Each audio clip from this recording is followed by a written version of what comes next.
The Florida Historical Society presents Florida Frontiers is made possible in part by the Jessie Ball DuPont Fund and by Florida's Space Coast Office of Tourism, representing destinations from Titusville to Cocoa Beach to Melbourne Beach. The Space Coast has a diverse 72 miles of beach, including surf towns and sea turtle nests. We have inspiring attractions, including the Kennedy Space Center, Brevard Museum of History and Natural Science, and the Merritt Island National Wildlife Refuge. More information is available at www.visitspacecoast.com. and by the Department of State Division of Cultural Affairs, the Florida Council of Arts and Culture, and the state of Florida.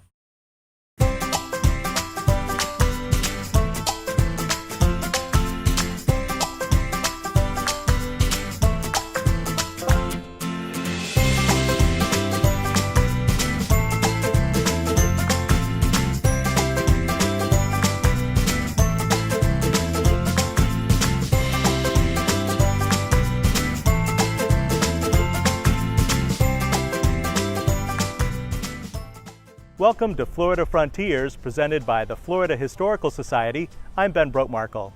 We're in downtown Cocoa, which is separated from Cocoa Beach by Merritt Island. This building was constructed in 1939 by the Works Progress Administration. It was originally a post office, but today it's the statewide headquarters of the Florida Historical Society and the Library of Florida History. It's also home to a group called the Mosquito Beaters. Every March, about 1,000 people meet in central Brevard County, Florida, to attend the Mosquito Beaters annual gathering. There are no formal talks or academic panel discussions, just a large group of friends and family coming together to remember old times and talk about the way it used to be in central Florida. The group is seen here preparing for their 25th anniversary gathering in 2010. George Speedy Harrell started the Mosquito Beaters in 1986. The growth in Florida has been tremendous all over the state. The coastline's more, and then you add the Space Center in this area. It was tremendous, and there was a lot of people that still lived here, but we had been polluted. And I thought it would be great if we had one day that we got together, not at a funeral or a wedding or anything that way. So my daughter Wanda Spear was running the Kiwanis Hall out on Peachtree Street, and I got a room there, and we typed up a letter that we were going to have a meeting to see if such a thing would be feasible. The room was supposed to accommodate 60 people. We had 100 show up, and they wanted to get something started right away. I'm getting dressed for work one morning, and my dad calls and he goes, "What are you doing?" I said, "Getting ready for work." "Well, call in sick. I've thought of a project and your mama's cussing and I know you'll do it." So I went by their house and said, What do you need?" And he said, "I want to do an event where people can come, see each other. I'm tired of going to funerals, and that's the only time I see people." So I was managing the old Tiger Den under the water tower at US 1. I had plenty of meeting rooms and everything, so I said, well, we can put something together and see if anybody shows up, and it just was huge, and it started growing since then. So I've done their newsletter since then, and I try to keep the database up to speed and help them with any and everything that needs to be done. And so I have been an integral part of Mosquito Beaters since the beginning, even though I keep telling them I wasn't even born until 1953. I shouldn't be doing all this work. The people came by the droves and didn't do a thing except talk to one another, and that became the program. No speeches, no money, no program, just talk. And people have now come from all over the world to renew some of their childhood memories and some of their adolescent friends and high school friends. And it's grown, and many of us look forward to it. I think most people that go look forward to it very much every year. It's been over, 25 years, I guess, now since we started. And we all thank the world of Speedy for being the catharsis or the cohesion for the whole thing. And people that come for the first time say that they'll never miss it again. And even some of the younger generations are finding that it's a wonderful experience, and once they come with their parents or grandparents, then they tend to come back every year. Speedy Harrell was at a funeral of a classmate of his, and of course there were several other people there who were also classmates, and someone just made the offhand remark that, you know, it seems like the only time we see each other is at someone's funeral. We need to get together and have a kind of a gathering. And that was the beginning of Mosquito Beaters, and from the very beginning it was a howling success, and every year it's grown. The Mosquito Beaters took their name from a device made from palm fronds that is used to brush away mosquitoes. Mosquito beaters were very popular prior to World War II, before DDT was used as an insecticide. We fought them with a palm frond, and the stores sold what we call smudge powder. It was some kind of insecticide that was in, and it would smolder, and it gave off a scent that the mosquitoes would leave. And then you had a little spray gun that you could spray with Flit, is the name of one of them. It was a constant battle. I've had to beat mosquitoes off. My mother hang out the clothes, my brother milk a cow. On the shady side of the house, they would be worse than they would on the sunny side. But on the shady side, you could go to the screen wire that was over the window. There was no air conditioning, so we had to have natural breeze come. But you could put your hand on the screen wire and hold it there just a little bit and move it away, and there was a complete outline of your hand where the mosquitoes had come to bite on you. Mosquitoes were really bad, and you had the brush at the front door to keep them from coming in the house, and you had the little spray can that you went around with a hand pump type thing, completely different from the aerosol cans today. And then you wore long sleeves, but they were bad. Then during the war, Banana River Naval Air Station, the spray pilot for the base lived right in Merritt Park, and he sprayed an area 2 miles around where he lived, and I lived within that area. So there was a period of time there around my house we didn't have mosquitoes, but they were pretty thick, but you learned to live with it. Official mosquito control didn't really start here until in the Depression days, and at that time our economy was primarily citrus. We hadn't learned to cultivate the northern visitors so much, or a lot in mass anyway. Mosquitoes were fierce, and it's almost impossible to describe them, and there are many alliterations about their difficulties. The more common one is you could put your hand up to the window screen and leave it there for a few seconds and take it away, and you see a perfect outline of your hand there. And one thing I don't hear people speaking of very much is the noise. I'd lie in my grandmother's place with my ear almost in the window to get the breeze, and you could hear the mosquitoes roaring, it seemed like in retrospect, because there were so many of them trying to get at you from outside the screen. And as my grandmother put it to me after breakfast, you kids can play outside or you can play inside. Doesn't matter to me, but not both. So when you left that house, you closed the door and you didn't open it again until time for lunch. The mosquito brush was made from old palmettos, or palmetto leaves, and everyone had a mosquito brush on Merritt Island at least by the back door. And when my Aunt Mattie, my grandmother's sister, would come down the short path between our houses, not lolling along because of the mosquitoes, she'd come up on the back porch, take the mosquito brush, as we called it, and brush off the mosquitoes, open the door quickly, step into the kitchen, where they'd take the flit gun and pump the flit gun until the kitchen was full of mosquito spray, then move through another door into the parlor where they could sit and talk without the mosquitoes bothering them, and that was necessary to keep the mosquitoes out of the house. Pretty wild. Officially, mosquito control has increased and increased, and it's included dredging and filling and drainage and everything else, and it's put the mosquitoes under significant control compared to what they once were.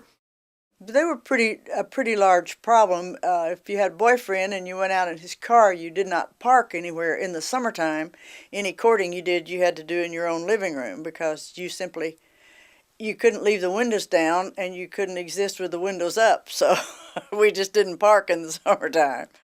Mosquitoes were pretty bad, but for some reason, if you grow up with mosquitoes, you really don't think about them that much. I do remember having a mosquito beater, as you described, and my mother we always hung our clothes out on the lines, and I can remember brushing the mosquitoes off of her back and her head and arms as she hung clothes on the line. So the mosquitoes were a serious problem, and there was no spraying and nothing at all, no control at all back in 1931, 32. So they were pretty bad. I look back now and wonder how we as kids survived, because you had those great big mosquito trucks that would come through the neighborhood with those big bursts, and we'd ride our bicycles right behind it and get into the big white cloud to try to hide in the cloud and ride right behind them. And, you know, we were just inhaling all of that, but we survived. I guess we're normal. The Travis Hardware store in downtown Cocoa was built in 1907 and is the oldest existing business in the city. The hardware store played an active role in the expansion of the area as the population exploded after World War II. When the Mosquito Beaters first organized, they invited into their membership people who had lived in Brevard County prior to 1950.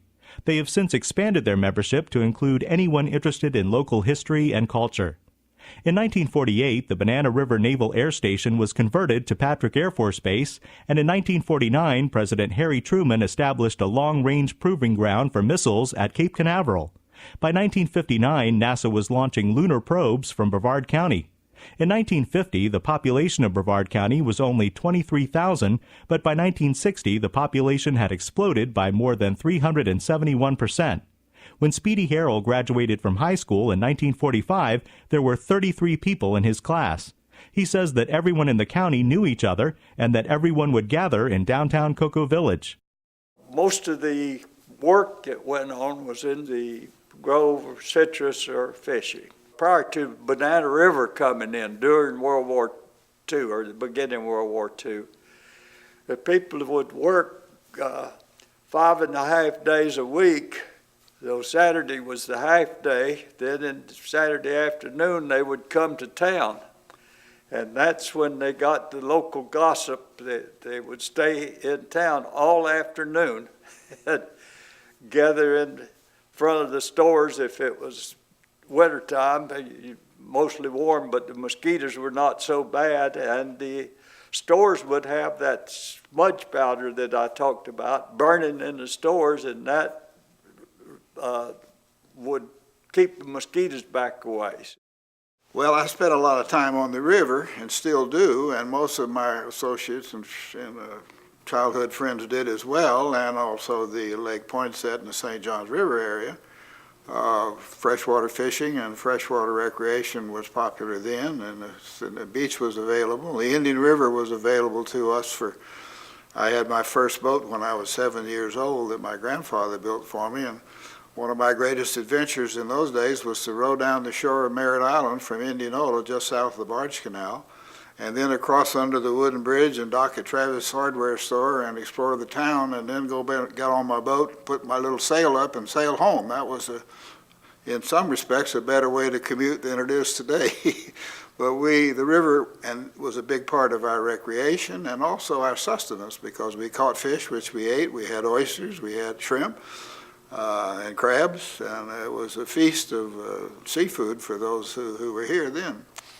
Coming to Cocoa was a big venture, whether you lived in Rockledge or City Point or West Cocoa or Merritt Island.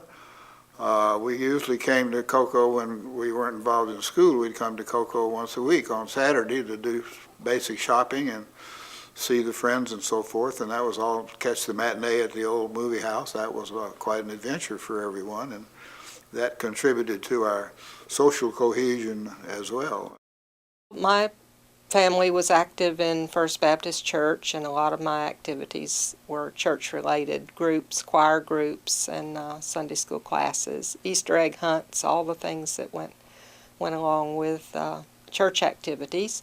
And just living close to town, we walked to town quite often and enjoyed going to the corner drugstores, and it was just a good place to grow up. The whole area, Central Brevard and I'm sure North and South Brevard the same way, was a very small townish, and everyone knew everybody else, and it was a great place to grow up. It really was, and I had all my high school years here, and it was just a great place, and we went to the beach, and we had all that it afforded us there. Of course, during the war years, you couldn't get on the beach at night. You couldn't have any bonfires or anything like that because you had to be quite careful, because sometimes the Germans made a little appearance on our beach, and it was patrolled pretty heavily. And also there was wreckage washing up, from ships that had been torpedoed, and so we witnessed all that. And but it was a great place to grow up. And shortly after the war, they began to spray for the mosquitoes. And we lived down in Rockledge, and my bedroom was upstairs, and windows all around. And that fellow would fly through, on his spray plane. I could practically see the whites of his eyes when he flew over my bed about 5 o'clock in the morning. I was born on Merritt Island, grew up on Merritt Island, and my earliest memories of coming to Cocoa was having to stop at the top of the bridge and pay a 15-cent toll, which we don't have, thank God for that bridge, but that's how that bridge got built. I rode my bicycle to school from Merritt Island because I had a paper route as a young lad. Just a lot of crazy things. Played in the river a lot. It was fun. The river was clear and pretty clean, and kids on Merritt Island stayed in the river. I can remember the war areas and going to the beach across the old wooden bridge and picking up debris where ships had been sunk off the coast here. And one of the things I remember is the blackouts that we had. All the houses were required to put black curtains over the east side of their houses so that there would be no indication that there was a city in this area. The German submarines were operating off the coast along the beach, and they didn't want to let those folks know that there was a city in this area. And as the place grew, I was gone for a few years in the Navy for 4 years, and when I came back here, I went to work right here in this building where we are now, the Historic Library, and I delivered parcel post and mail downtown in the area. Brevard County high schools have started planning their reunions around the Mosquito Beater gatherings in March because they are such popular events. The Mosquito Beater gatherings bring old friends and family members together to reminisce about the past. But I've had the Pygmalion experience of bringing old residents together that hadn't seen one another in 20, 30 years. And one of the most exciting things is to have an old friend who says, "Whatever happened to so-and-so?" And I say, "Well, just a minute." And I am able to go over and get so-and-so and bring him over and say, "Do you guys know each other?" And they hadn't seen one another since they left high school, maybe as much as 40 years before. And their excitement is contagious, and I get a tremendous kick out of seeing that renewal of old friendships, which is one of the things that makes the Mosquito Beaters so exciting, not only to real old-timers, but to more recent graduates who now are beginning to attach more value to their associations and memories than they did in years past, which I think is sort of a common thing among people at large. And the fun part for me was you know, growing up as a kid, you hear Daddy talk about all these people. So I got to meet them and watch them interact. And at the beginning, watching these people show up and 60, 70-year-old ladies seeing their old boyfriend and going into the restroom to pinch their cheeks and bite their lips so they could go out and see the old boyfriend. It has just a good feeling, I guess, when we meet together and see people that we haven't seen for a year or so. And there's always people coming that don't show up. In past years, we've had several people come that had never been before, and even though they went to school here, we have their name on our mailing list, and we sent out over 2,000 invitations each year, and some of them show up and some of them don't. Well, it's always interesting to me to go into a big room full of people and spot somebody maybe on the other side of the room that you have not seen for many, many years. It's thrilling to see your high school teachers, some of your elementary school teachers, and they've all gone on now, but it's always a thrill to see people that you haven't seen for a long time. And you get to take pictures. I have a picture of two girls that I played high school basketball with and just made a few years ago, and it means everything to me because you just look at that picture and it brings back everything. And every mosquito beater loves Central Brevard County, and there's a lot here to love. And we want everybody else to appreciate it as much as we have all of our lives.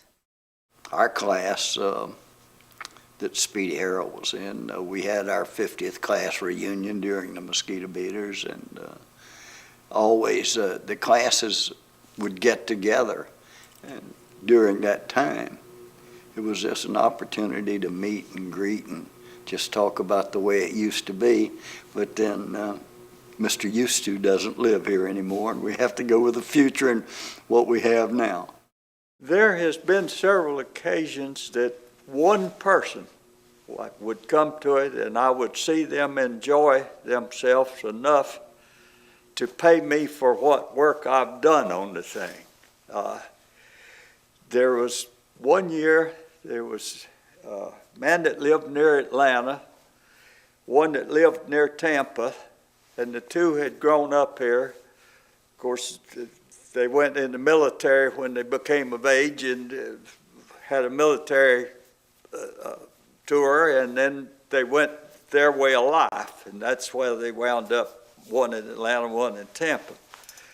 So the one near Tampa had been coming to the Mosquito Beaters.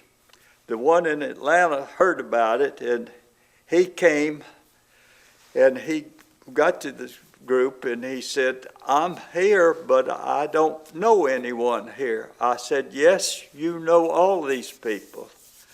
I said, "That's Rufus Stewart walking away from us there." And he said, "I guess I did know him. My mother married his father." No, the other way around. But anyway, I think that was in 1999, and those two people had not seen one another since 1945. So that was kind of good to me. Then we had another occasion that there was 3 boys in the family, and they were on outs with one another. They were not going to talk to him. One of them lived here in Cocoa, one lived in Orlando, and one lived in California. So the one here was coming to Mosquito Beaters. The one in California came to it a year or two, but the one in Orlando hadn't been here. So finally the one from Orlando called his brother in Orlando and said, "If I can come from California to be there, surely you can come from Orlando to be there." So they got together at the Mosquito Beaters. The one from California went back to California and died after that, so I felt good about them getting together. And there's just event after event that happens that way. The Mosquito Beaters, under the leadership of Speedy Harrell, help to preserve Florida history by publishing a memory book in conjunction with each of their annual gatherings. You've been watching Florida Frontiers, presented by the Florida Historical Society. Visit us anytime on the web at myfloridahistory.org. Thanks for joining us. I'm Ben Brotemarkle.